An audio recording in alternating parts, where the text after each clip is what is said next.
path is not easy, and I completely understand where y'all coming from. You know, try to be real with yourself. Try to feel your emotions, because you're going to have like a strong level of grief that you're going to have to deal with when, you know, separating from the people that you love. You're going to have a strong level of confusion, and you're going to be on a path that, you know, comes from your intuition. Excuse me. It comes from your intuition, but it's going to be like a level of uncertainty, because you're changing a dynamic that has been around for generations and generations and generations. On top of the fact that you are separating from, you know, your loved ones, the people that you cared about, the people that were extremely dysfunctional, but let's keep it 1,000. Those were your people.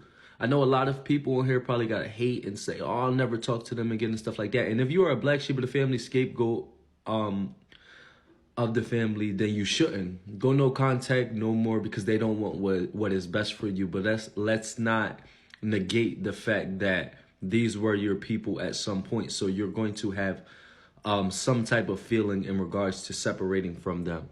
And I've went through every emotion, you know, ups and the downs, you know, the crying. And I know a lot of men try to avoid those type of emotions, but they're going to come up. You're going to have those thoughts.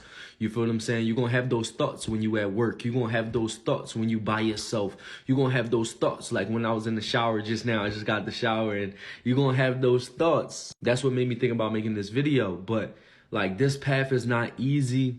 And the only way you can truly get through this authentically without having a lot of pain and anger in your heart is to align with God for sure, for sure.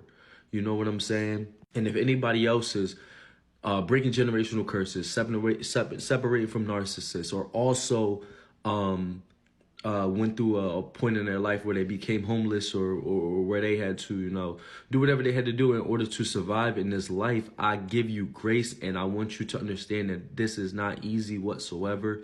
You know, walking this path is not easy whatsoever. And one, I applaud you too, and I want you to know 100% that you are enough. You are enough, because we might sit here and say we know we're enough and we have like a certain level of confidence or whatever the case may be, but when you go through this experience, like authentically through our actions, it will show sometimes that we are operating in a way of, let me prove something. I got to prove something to my past, you know, and I've done this a lot. I got to prove something to my family that, you know, did me dirty. And, you know, I'm not as bad as they try to make me out to think. These are dysfunctional people. You know what I'm saying? They are lower mentally and psychologically, so they want you to be lower. So no matter how much you try to prove to these people, you don't have nothing to prove. You feel what I'm saying? The only thing you have to prove is to yourself. So go out and do the work. So if you decide to date or, you know, align with a new family, a soul family, whatever the case may be, then you can be on point in regards to dealing with them. But to prove something to prove something to people from the past is pointless. You know what I'm saying? You did all of that while you were there. The point of separating is to work on yourself and become the best version of yourself. So that's what I want to say. You are enough. You are beyond enough. You know what I'm saying? Keep working on yourself. Keep doing you. Keep searching for self-awareness. Keep searching for more personal development. You know what I'm saying? Keep loving yourself and continue to push forward. It's your boy Josh Different. I'm different. You different. We different.